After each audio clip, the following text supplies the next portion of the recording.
What is going on, ladies and gentlemen? Welcome to another edition of Touchline Talk here on 110 Sports. First weekend, when most of the teams were back, went fairly as expected. Manchester United lost, but it's not stunning. Crystal Palace was playing well heading into the game. It happens, but Bayern thrashed Schalke. Juventus looked good. Liverpool beat Chelsea in fairly convincing fashion. There just hadn't been very many surprises yet. And all of a sudden, they just happen at the same time. Bayern loses. United escapes a game they should have dropped points in. Chelsea is 3-0 down to West Brom. Juventus drops points. It's all just happening at once. And of course, you've got Manchester City getting thumped by Leicester as well. Really excited to get to all of this. And as we start our first five here, for all of the upsets and crazy results we saw over the past couple days, the biggest story and the thing I'm starting with, because it is the talking point, is the new handball rule, which is immensely disappointing that this is where we're at, but it's that bad, and it is that much of a problem. And I want to start by acknowledging there is no easy answer. I'm not a fan of just complaining about things and then not being able to present a solution and just say it needs to be better, but not actually suggest how to make it better. This is not easy, but my goodness, it's got to be better. There's got to be something better than this. And we have seen something better than this in the past. Because here's the problem that you're now facing, and why just about any other previous rendition of the handball rule is better than the one that the IFAB put in for this season. Two particular issues. One, defenders have to be able to move naturally. That's the biggest difference here. Is you're always going to have people that don't like the handball rule. There's always going to be discrepancies. It's going to be a gray area. That's just the reality of inserting that kind of judgment call that can turn an outcome of a game into your sport. But you're expecting players to be robots. You look at some of these calls over the past couple weeks, and specifically this past weekend, and the analysis is, yeah, incredibly unlucky. You can't move your hands at all. You got to just keep them by your side and not move like a human. I mean, geez. The other problem, sort of going along with that, is you have to be able to answer the question, what could the defender have done to avoid getting called for the handball? To me, that's the big thing here, and why I have such an issue with this rule. As you look at some of these situations, whether it was Lindelof and Matt Doherty 2 weekends ago, or Eric Dyer and Joel Ward this weekend, just as a couple examples, tell me what they are supposed to do to avoid that from happening other than not be a person who runs and is playing an athletic sport. If you don't have an answer to that question, that means this needs to get fixed. And my solution, it's not a perfect one, it's not a very detailed one, but it's simply, let's sort of go back to what it was. Let's just use some common sense and start looking and paying very close attention to things like, did the arms make their body bigger? How much of a chance did they have to get out of the way? What was the distance between where the ball was kicked and where they're standing? And actually look at whether their arms were a natural part of their body or if they were doing something unnatural. I'm a big believer in the unnatural movement part of this. If it's not unnatural, it's not called a handball. We kept trying to fix something because we think we can get all of this stuff to be perfect. We think we can make it better, whether it's this or VAR in general, and sometimes you just can't. Now, VAR is helping to a certain extent, and we're not getting as many ridiculous calls, but I still stand by what I've said on here before, which is it's there to fix clear and obvious mistakes. Let's act like that's really what we're trying to do as opposed to re-refereeing the game. it's awful to watch. It really is. And now, all of a sudden, look at the significance of these handballs and the two most controversial ones probably of the weekend. It changed the outcome of two games. Spurs absolutely should have had 3 points. Absolutely should have had 3 points. Could have used 3 points as well, considering they already have a loss. Crystal Palace was out there trying to remain unbeaten and stay up near the top of the table. All of a sudden, they dropped their point that they probably should have had. You could argue Everton should have won that game, but it was not a poor performance by any means by Crystal Palace. And you give an opportunity to Everton to steal all 3 points. And that Everton team might end up in top 4. And I'm ready to say they might even make it into the title race. That's how good they've been. These points matter. They matter when it comes to relegation. They matter when it comes to top 4. They matter when it comes to the title race. Now, I don't think any of the teams involved in this are going to get relegated this year. I've already admitted I was wrong on Crystal Palace. But at some point, this is going to happen to Sheffield United or Aston Villa, or maybe even not Villa. They might do enough to keep themselves out of the drop zone all season the way they're started the year. Or insert any other team. Burnley, Fulham, West Brom, whoever. You're going to see more situations like what happened last year, where that catastrophic goal line technology failure pretty much kept Aston Villa in the Premier League. It's going to happen at some point if we don't fix this. And this can't wait until the end of the season, because I just don't know what defenders are supposed to do. It's awful to watch. And it's also resulting in goal after goal after goal because you're rewarding penalties left and right for stuff that just doesn't need to be called a penalty. And you're also changing the way people are defending on the fly, because defenders have never thought about this stuff before.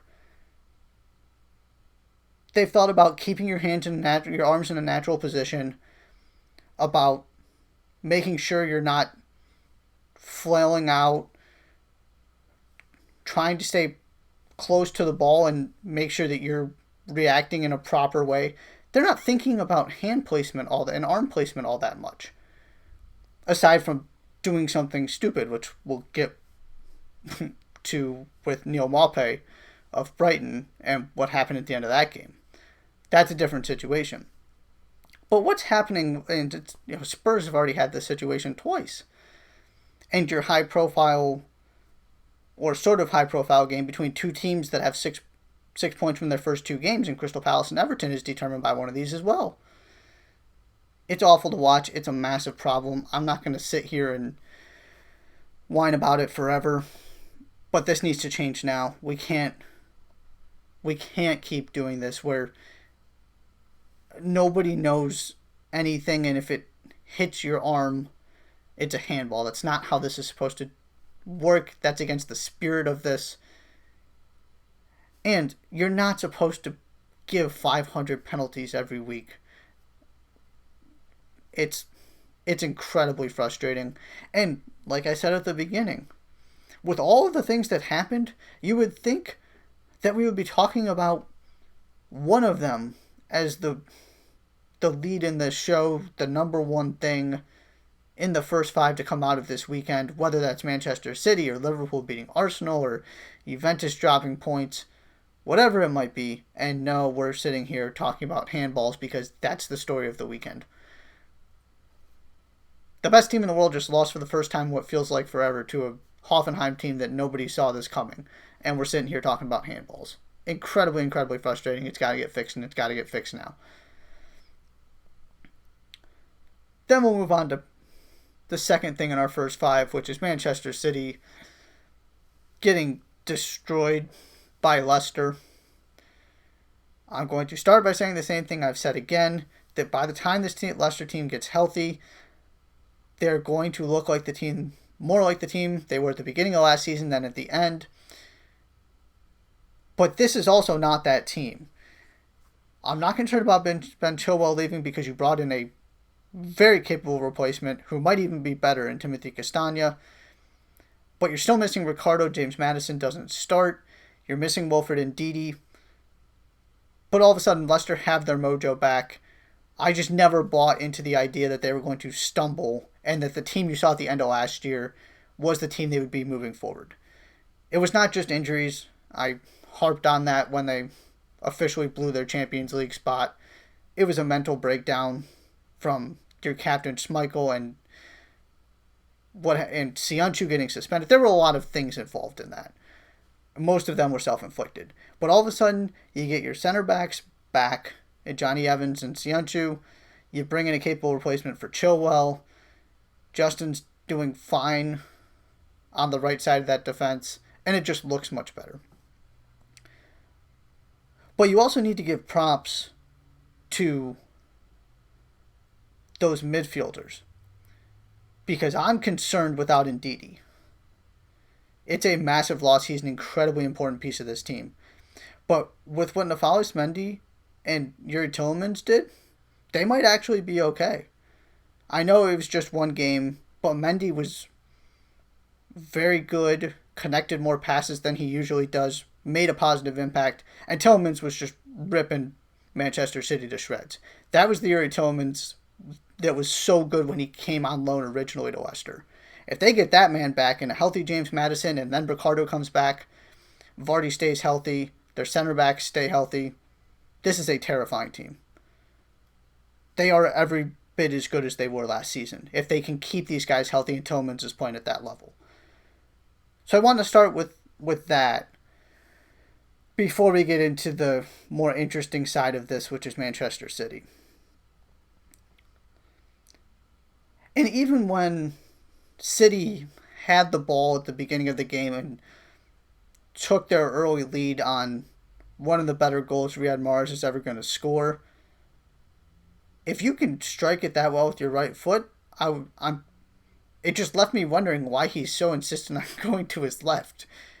Now, he's probably never going to do that again in his career, but that was a phenomenal strike. But even in those moments, they weren't particularly dangerous going forward. It was just one of those moments of brilliance that you get from Manchester City. But the more concerning part for me, that can easily get lost in everything else that happened in this game, was that even in the first half, while they were still trailing, if Leicester could actually get the ball and hold on to it for more than 2 passes and not give it right back, they looked dangerous and were really pushing Manchester City and challenging them and making their life difficult on defense. Garcia had to make a couple really nice defensive plays even at 1-0. If Leicester just found a way to get the ball, Manchester City was in trouble. And that's particularly concerning when Pep once again went with his 2 defensive midfielders in Rodri and Fernandinho. He was playing conservatively, and they still just did not have enough to stop Leicester going forward. So then you get your mistake by Kyle Walker. Vardy converts the penalty. It's 1-1. Leicester's full of confidence. And then it just keeps going from there. Vardy finishes his hat trick. That was a beautiful, cheeky finish for the second one. Maddison comes on, hits a worldie to sort of hit the hat trick of beautiful goals in this game. They get another late penalty. It was just a disastrous defensive performance from Manchester City. But I'm not going to go after Pep too much for this one, because this is the same formation and same philosophy that was getting praised after they beat Wolves, doing the exact same thing and playing more conservatively with 2 defensive midfielders instead of the 3 at the back, 5 at the back he put out against Lyon in the Champions League. To me, this was the most logical way to set the team up, and he was getting credit for it last week. So let's not act like all of a sudden this is the same issue of him overthinking things that we've seen before. I don't think he got it too wrong. Brendan Rodgers had a phenomenal game plan. You got to give him credit. I am not his biggest fan sometimes, but he was perfect in the way he set their team up, the way they defended, the way they got out on the counter. It was that was as good as I've seen from a tactical perspective from Brendan Rodgers. But I don't know what Pep is supposed to do when both of his fullbacks, who are supposed to be two of his most reliable defenders, because Nathan Ake is still fitting into this team.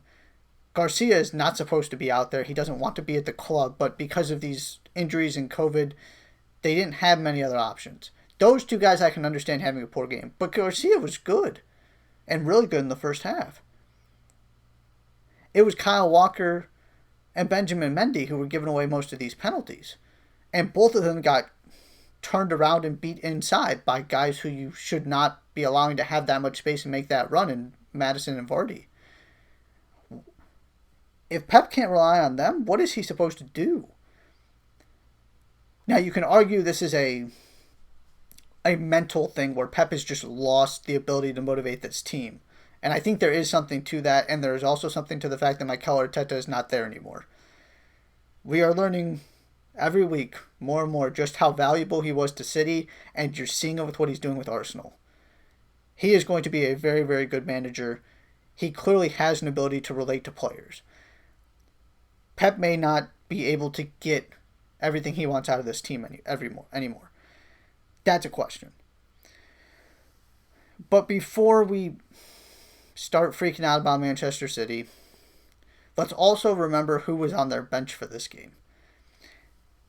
This is not the loaded squad where you have world-class players coming on as substitutes, where Bernardo Silva or David Silva or Sergio Aguero or Gabriel Jesus aren't making the starting 11. And you've got Laporte at center back and options in the midfield. That was a incredibly depleted bench. James Maddison was the best player to come off the bench in this game, far and away. You saw the you saw the goal. Everybody knows he's capable of that. So Pep is working with a very limited squad right now.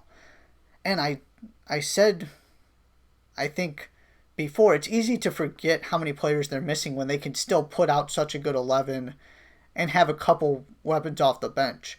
But all of a sudden, when you lose both strikers, Laporte, Bernardo Silva, Mahrez gets back into the team, but he was out. They just don't have very much left. And it's not an excuse because they have so many players. But they're in a tough spot depth-wise right now. So you're kind of looking at the 11 guys who started the game, and that's on them.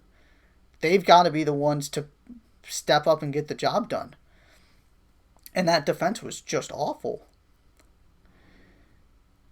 I'm not going to freak out.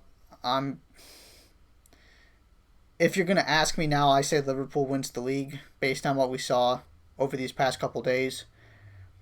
But I'm not overreacting to this. It was a terrible performance. And Pep just didn't have the ability to change it because of what he had on his bench. It's shocking, it's jarring, but at the end of the day, I think they're going to be fine. And it was just really, really good from Leicester. That's about as good of a performance as I've seen from them in a long, long time. And that includes as well as they were playing at the beginning of last year. They were just lethal. And City gave them opportunities and they took them. It was definitely jarring to watch because that's something that has literally never happened to a Pep team before, letting in 5 goals. But this Leicester team is for real if they can stay healthy and avoid major injuries, and the guys that went off in this game, if they're okay, they're going to be right there. I keep talking about the depth of this league. Liverpool's going to lose games. And if City can be healthy and ready to go by the time they face Liverpool, obviously you've still got 2 opportunities to beat them, take points from them. I'm not going to overreact and jump off of City just because of this. It was jarring, though. Clearly, there are things that need to get fixed. And I'm just torn between I don't know what Pep's supposed to do, but also at some point you got to look at the manager and wondering why he's not getting more out of these players and whether he's able to connect with them and motivate them effectively. Motivation has not been a problem at Bayern Munich, but in a maybe even more surprising result, Hoffenheim just ripped Bayern to shreds. They give up a set-piece goal, then the weird deflection that they jump on for 2-0 early in the game. Joshua Kimmich scores a terrific goal, make it 2-1. There are chances for Bayern to equalize. They easily could have gotten this 2-2, and then who knows what happens from there. Hoffenheim also could have put the game away earlier than they actually did, but they get the late goals to win in convincing fashion. Good for them. You got to be really good to beat Bayern, but it was even a level above that because of the amount of chances they created, the way they took some of their chances. And I would almost rather have the immense amount of chances they created and not take all of them than be absolutely ruthless and clinical and only get 3-4 chances and beat Bayern 3-1 because you took them. To me, this bodes better for Hoffenheim moving forward.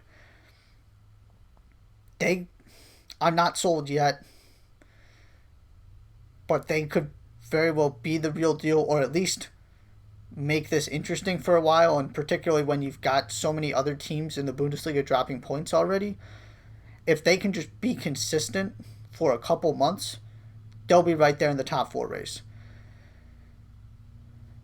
I don't have too much to say here from Bayern's perspective other than that was a shockingly bad defensive performance that you just haven't seen from this team in a long, long time, because you just don't see them make those kind of fundamental mistakes. But they did. It's one game. They're not exactly staring up at the top of the table they're afraid of at this moment in time. It's not Dortmund up there. It's not Leipzig up there. It's not Mönchengladbach. It's not Leverkusen. It's Hoffenheim and Augsburg. So I'm just going to throw this out as a very strange aberration that will only help them in the end, because as confident as they felt, and rightfully so, this is one of the few ways to motivate them to get even to another level. There's only so much motivating you can do after you beat Schalke the way they did. But all of a sudden you get this shock loss. They could easily go 15-20 unbeaten after this. Wouldn't surprise me in the slightest. So this is, Hansi Flick kind of almost has to be happy about this and say, look, you think you've got this all figured out and you're just going to cruise to a Bundesliga title and you're going to cruise to another Champions League? No. You got to come prepared and you got to execute every single game. So it's a nice little reminder for them. I'm not putting any stock into it whatsoever. Just strange, jarring, just because this team has been so consistent and so good since Flick took over. Good for Hoffenheim. Definitely something to keep an eye on to see if they can keep this going. They've got an opportunity to build a cushion against not only Bayern, but these other teams competing for top 4 spots. And if they can find a way to get a win against Dortmund and take some points from Leverkusen and Mönchengladbach and Leipzig, there are only so many difficult fixtures in the Bundesliga. And so you've already got through one of them against Bayern. If you can find a way to just steal some points, steal some wins, you got a lot of winnable games there. So there can absolutely be a factor in the top 4 race.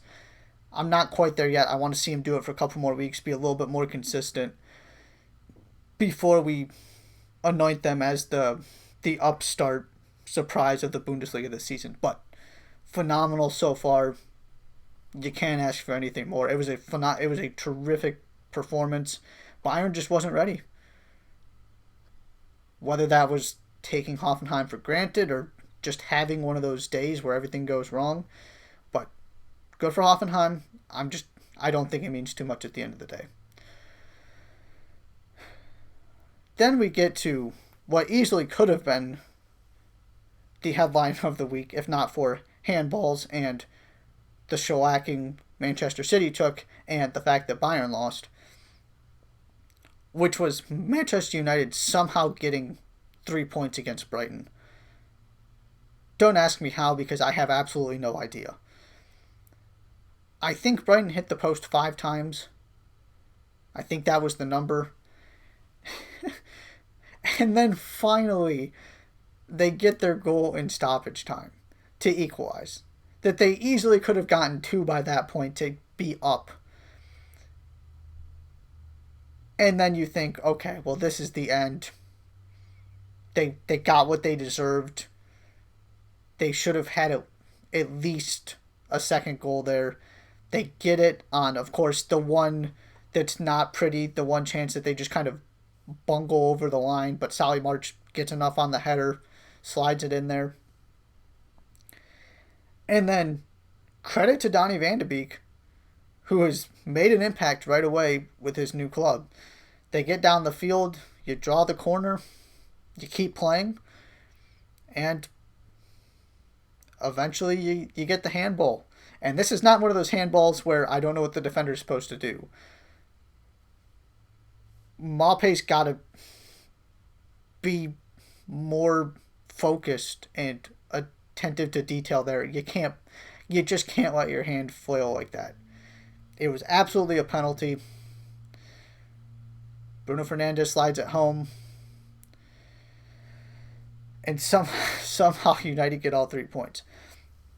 But I want to illustrate something from Brighton's perspective. Because, first of all, they have been unbelievably unlucky so far. They easily could have had at least a point against Chelsea, and they easily could have won this game. And they lost them both. But it's early in the season, and there's something particular that I really like about Brighton, and that this game illustrated in terms of how to evaluate teams, because we like to do this thing where, and this game's a perfect example, right? You go, Brighton, incredibly unlucky. It happens sometimes. You got to feel good about where they're at, because they created these chances, they just didn't take them. It wasn't their day. United got lucky, which is true. But there is a huge difference between not taking your chances and getting ridiculously unlucky. And for the most part, it was ridiculously unlucky for Brighton. And one example of this is the chance that Trossard had, I think, around the 70th, 75th minute. Handball plays a terrific ball across the field. Trossard's first touch was phenomenal. That kind of got lost in all this because of what happened next. But he set himself up perfectly. And he smashes it past De Gea, and it hits off the post. Or the crossbar, more specifically. Again, in that situation, Graham Potter cannot ask for anything more from his team. They just happen to be 2 inches too high on the shot. That's different than, I think it was Trossard again, had that shot from 4 yards, where all he had to do was put it somewhere not named David De Gea's stomach, and he scuffs it right at De Gea. Those are 2 very different things. The first is just nothing is going right for you. The second is a lack of execution and an inability to take your chances and not convert in the final third. Brighton was much more just unlucky. It wasn't that they weren't performing well in the final third. It's not that they weren't executing. It's just they kept hitting the post, the crossbar. It just wouldn't go in the net for them. Where there are other teams that it doesn't matter how many chances you create, you're going to see a pattern of an inability to finish. Bad decisions in the final third. You can't take your chances when they're there in terms of you've got sitters and you don't finish them. You keep shooting it at the goalkeeper instead of putting it to one side or the other when that's guaranteed to be a goal. There's a big difference there. And just wanted to highlight that in this game, which is part of the reason I'm so high on Brighton right now. This is not a team that can't. It's not that they didn't execute. It's not that they didn't take their chances. They just kept hitting things that were inches away. And that's different than continuing to just not execute. Because there are teams that are just not good at finishing. And there are players that are just not good at finishing. That can become a pattern. So you're going to see the same story over and over again. Well, they create a lot of chances, they just didn't take them. That can be part of a team's story and a shortcoming of a team. So far, I don't feel that way with Brighton. I think they've got enough to take their chances and to score a lot of goals this year. Maybe not a ridiculous amount, but they look so good going forward. And it's just one of those games where everything went wrong for them. And then Maupay makes a terrible decision at the end, and all of a sudden they end up with no points when they thought they had at least one and should have had 3.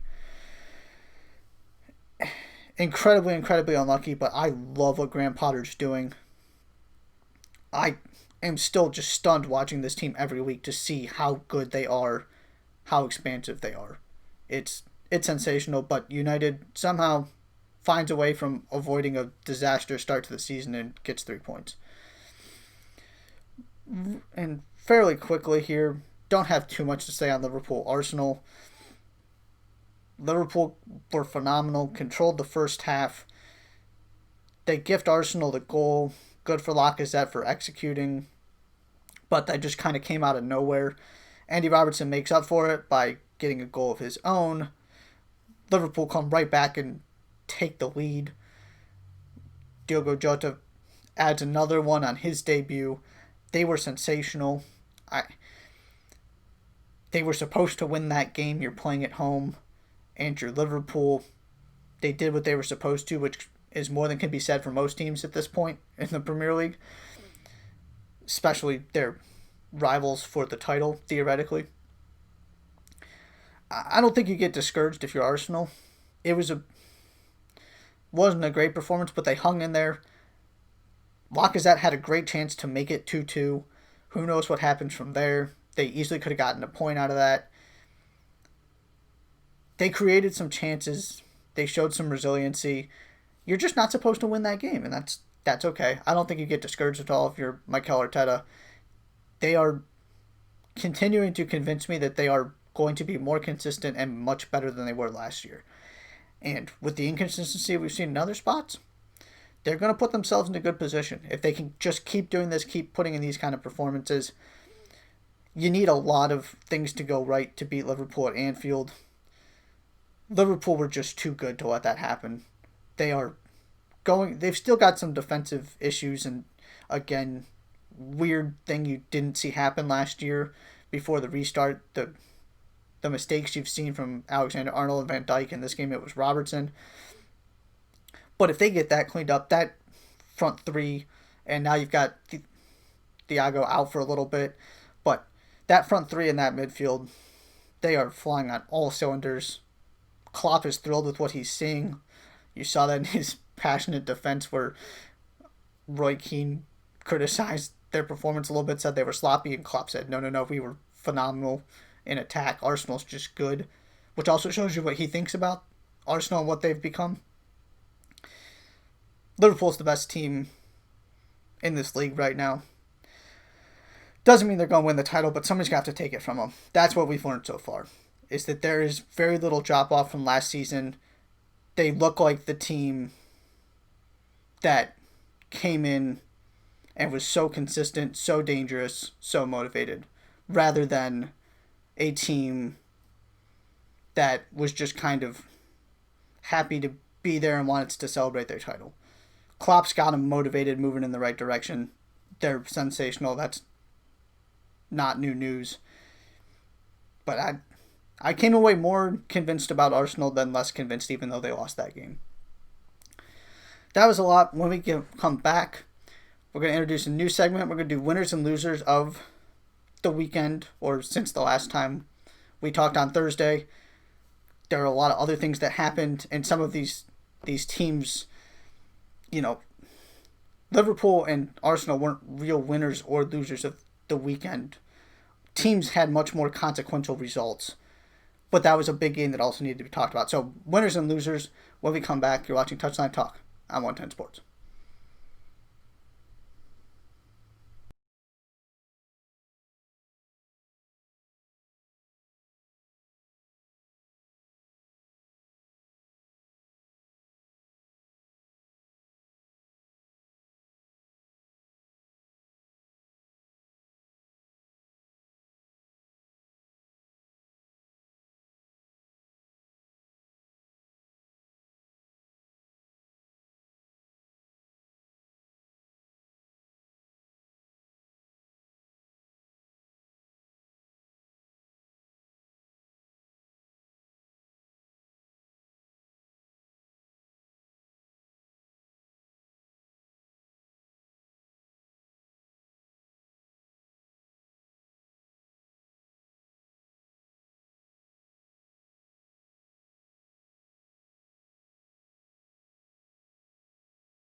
And welcome back to Touchline Talk on 110 Sports.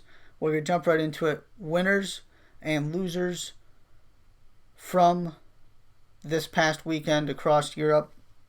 Winner number one is Chelsea.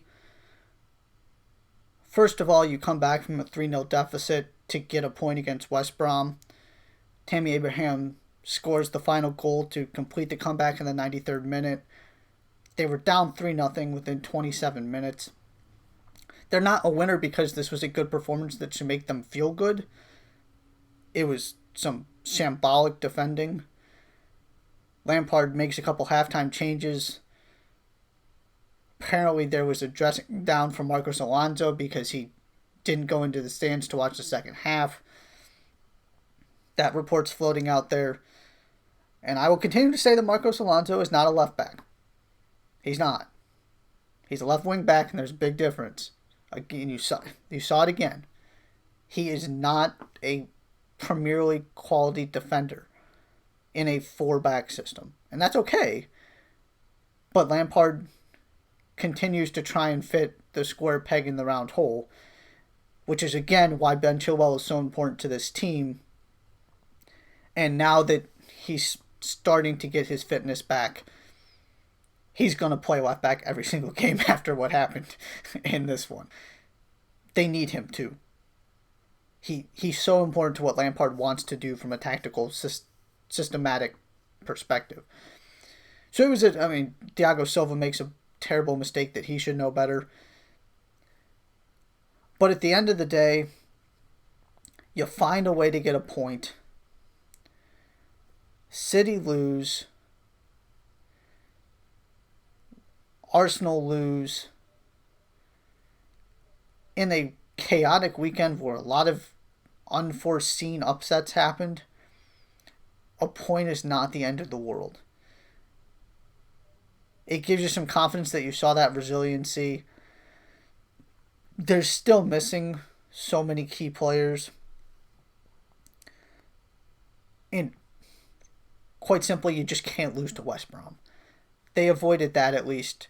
So in the grand scheme of things, it could have been much worse for Chelsea, which is why I've got them as a winner. Almost put West Brom as a loser. I just don't think these 3 points are going to matter at the end of the day. They're going down regardless. But any hope they have of staying up, a win against Chelsea when you jump out that way against them would have been a great confidence boost to get them to believe that they can actually play at this level. And Chelsea turned it on for 45 minutes and the three goal advantage was gone. It's a devastating blow. I just couldn't put them as a loser because I think they're going down regardless. But that was a golden opportunity to get some confidence and a little bit of breathing room and put yourself in a position to not be in the relegation zone all season. And yeah, they didn't do it. Loser number one, Roma. Get a chance against Juventus, and Roma may have had the most interesting beginning to the season of just about any team in Europe.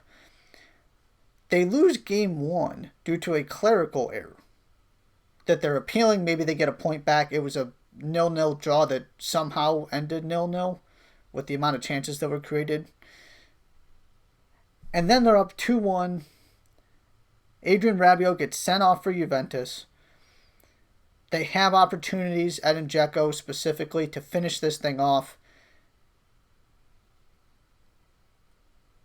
They just can't get the third goal. Ronaldo scores a patented header that only he can score, and it's 2-2.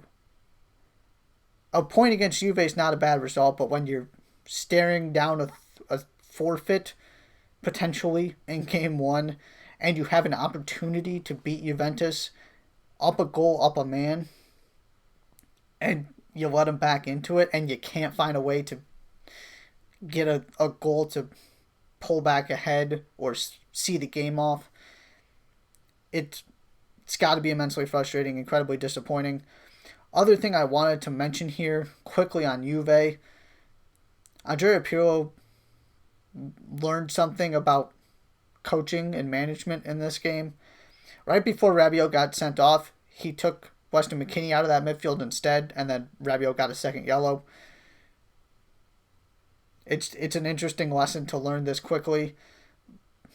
This is more about Roma though, and any hope you have of trying to be top four. Again, this is a deep league. Your margin of error is not very high, and to miss that golden opportunity after you inflict a loss upon yourself with a clerical error, really, really tough way to start for Roma. Winner number 2, for similar reasons to a certain extent, is Inter Milan. They get goals in the 87th minute and 89th, Lukaku and D'Ambrosio, to rescue a 4-3 win over Fiorentina. Again, not inspiring defensively, but with the other title contenders or top 4 contenders that have gotten off to good starts, and the fact that Juve has already dropped points, Inter has put themselves in the driver's seat now. It's early, I know. This doesn't mean all that much, but in terms of who benefited this weekend, Inter absolutely did. With what you saw from Juventus, and the fact that they were able to get these late goals to come back, dramatic fashion, start with 3 points. There's plenty of time to fix things defensively. Of course, you would have liked to see it be a more comprehensive, convincing victory, but they're right there in good position to really dictate the terms of this title race now. If they can just win a couple more games and get some of these other teams, your Lazios, Napoli's, Atalantas, to drop some points, the title is going to quickly become theirs to lose. But they would have put themselves behind the 8 ball just like Juve had they not come back, and they got the benefit of Juve dropping points as well. So good week overall for Inter Milan. Loser number 2, Borussia Dortmund. Let's start with the fact that they lost to Augsburg. And Daniel Cagliari, goal and an assist. He was great in his, I believe it was his 300th Bundesliga appearance. Got to give credit where credit's due. Augsburg played well. But you also have the fact that Dortmund had 80% of the possession, 18-6 advantage in shots, but only a 6-4 advantage in shots on goal.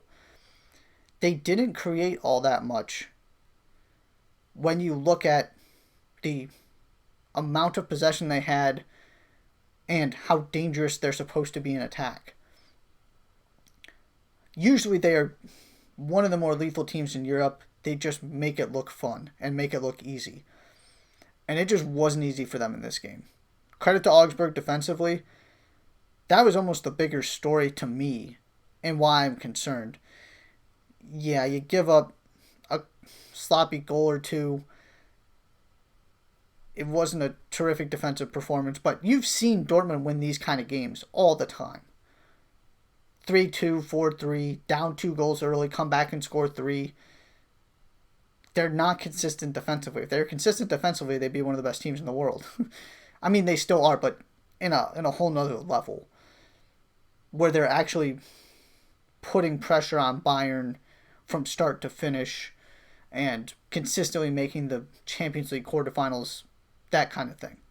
There's another level, and I talked about this at the beginning of the season. Can they be consistent defensively? What is their ceiling? And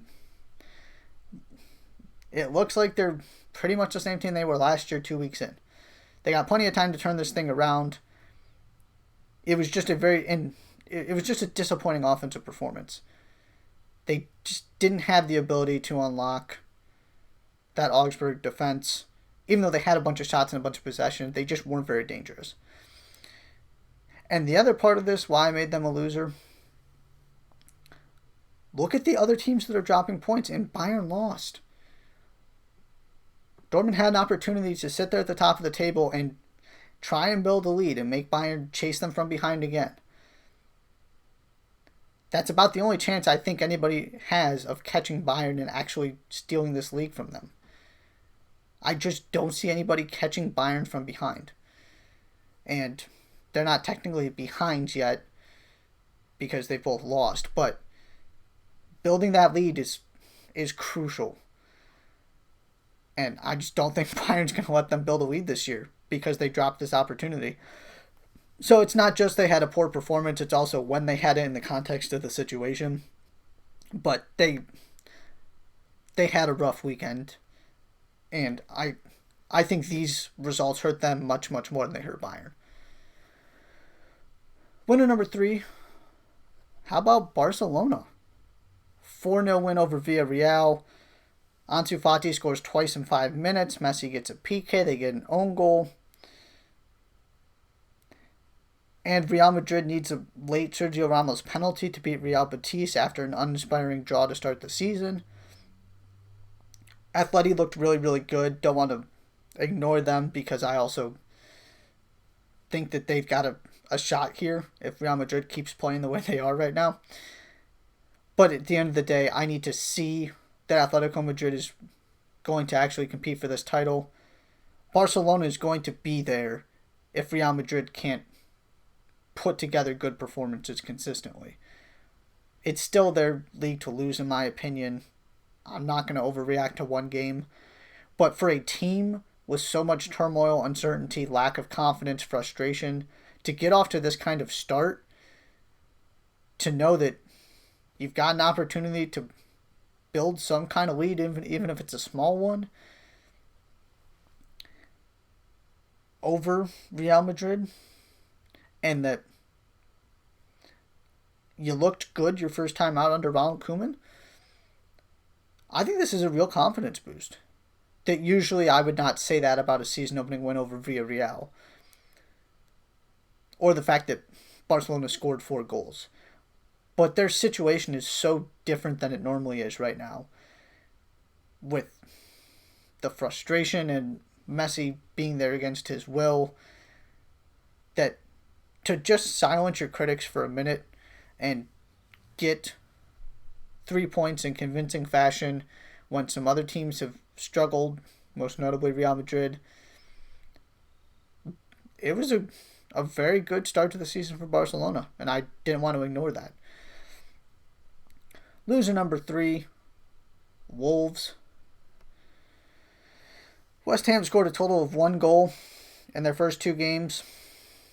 Then they put 4 past Wolves, who looked dangerous in the second half against Manchester City, and I came away from that game more confident in them than less.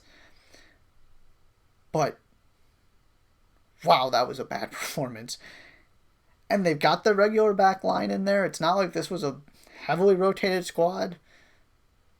They had their guys in, and got ripped to shreds by a team in a bad situation with a bad start to the season. Yeah, they played better against Arsenal. Credit to West Ham. They've stepped their game up these past couple of weeks after a poor showing to start the season, but it's still a team that has not looked all that impressive, and the longer they don't put points on the board, the more pressure they feel. They're just in a bad situation. And for Wolves to drop, not even just drop the points, but look so bad doing so. Man. And the other part of this, similar to Dortmund. You look at this thing, and I've been talking about these 9 teams. Liverpool's already pretty much not going to get caught by Wolves. Not that anybody thought they would catch them anyway.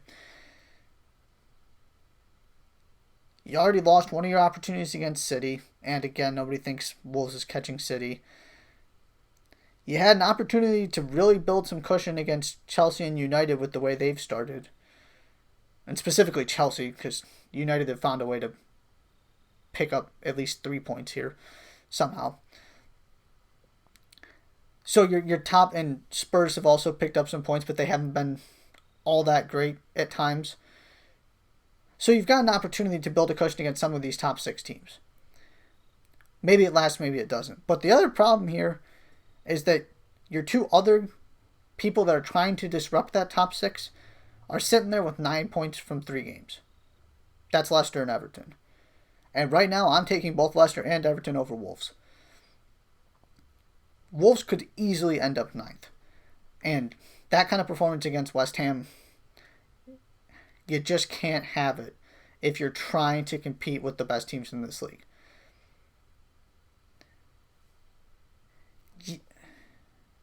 I understand that Manchester City had one of their elite strikers available against Wolves and didn't have one against Leicester.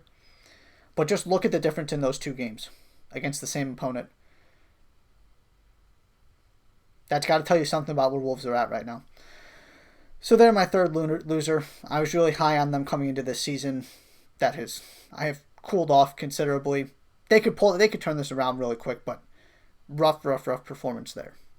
All right, we're going to take another break. When we come back, real quick, we're going to talk about a couple situations in MLS, and specifically one that they've got to deal with revolving around international call-ups and some drama that could really impact what happens the rest of the way and is going to probably become a big news story here soon.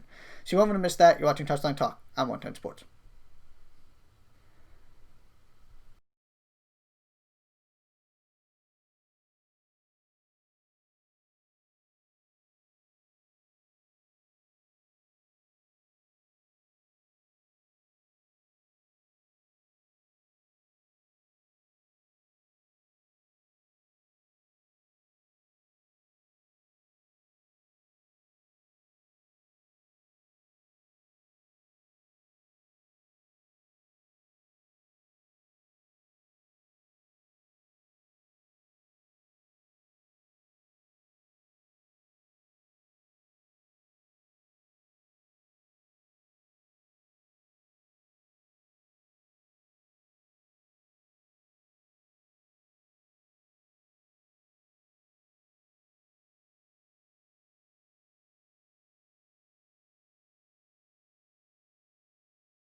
Welcome back once again to Touchline Talk.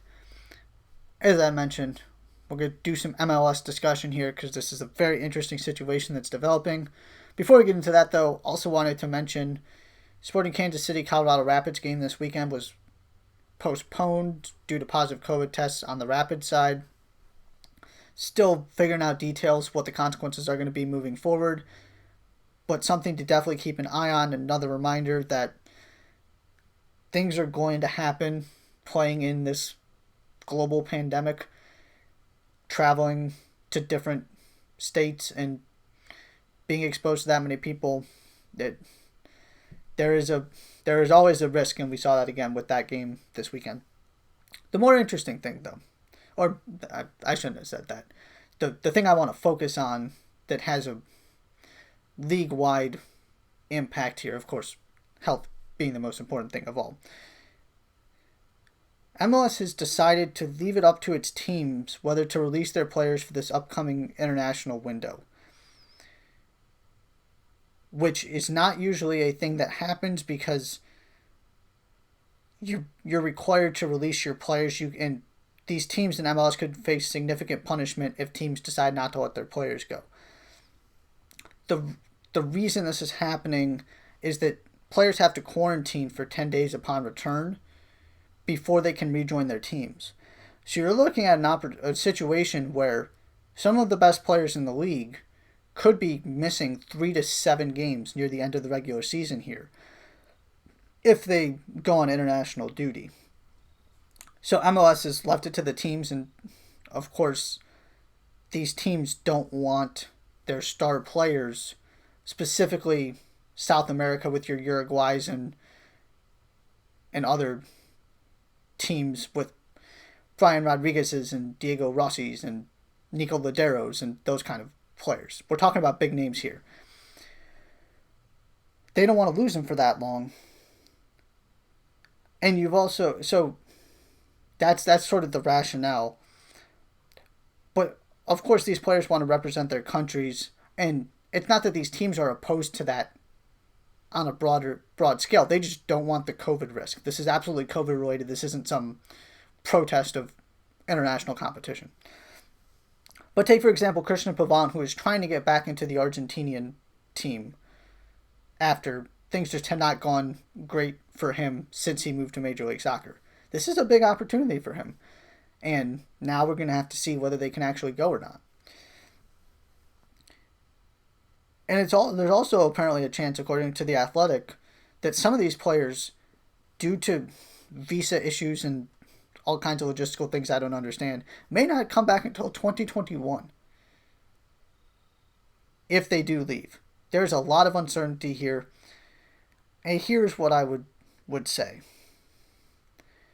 If I'm Major League Soccer and I'm Don Garber and I'm these teams, I think you have to just embrace it and let these players go. Unless you get agreement from everybody involved, it's best for them to stay. But if players want to go, or if international federations want these players to go, I think you just have to say yes and kind of swallow it. And I say that because, A, you don't want to risk getting in a battle with FIFA and with these federations, and you've got to have a good relationship because you're always going to be sending these players to international duty. That's part of this league, is they've got a bunch of international players in it. It just makes everybody's life easier. It's a sacrifice you have to make because Major League Soccer continues to sort of rebel and not put themselves on the same schedule as everybody else. So it's not a huge deal if a Premier League or Serie A player or somebody has to quarantine. Maybe you lose them for a game. And it's not like this isn't also happening there. But Major League Soccer's just condensed this massive schedule and is playing so quickly that the stakes are even higher and you're missing more games. If Major League Soccer would just go to everybody else's schedule and their calendar, and this isn't COVID specific, but just generally speaking, it'd make everybody's lives easier. But they haven't chosen to do that. So you're asking these guys to play a lot of games in a short period of time instead of just maybe playing one a week. Usually it's two. And so if you lose a player for 10 days, that means 2, 3, 4 games. And I'm also bringing this up now because we're going to have to see how this goes for this first international window. Because guess what? There's another one coming in the playoffs. And MLS is going to face the same problem again. And you could see key players on some of the best teams in the league have to go through this again. And it might cost their team a chance at a championship. That's just the world we're living in. So keep an eye on it now, see how it develops. But at the end of the day,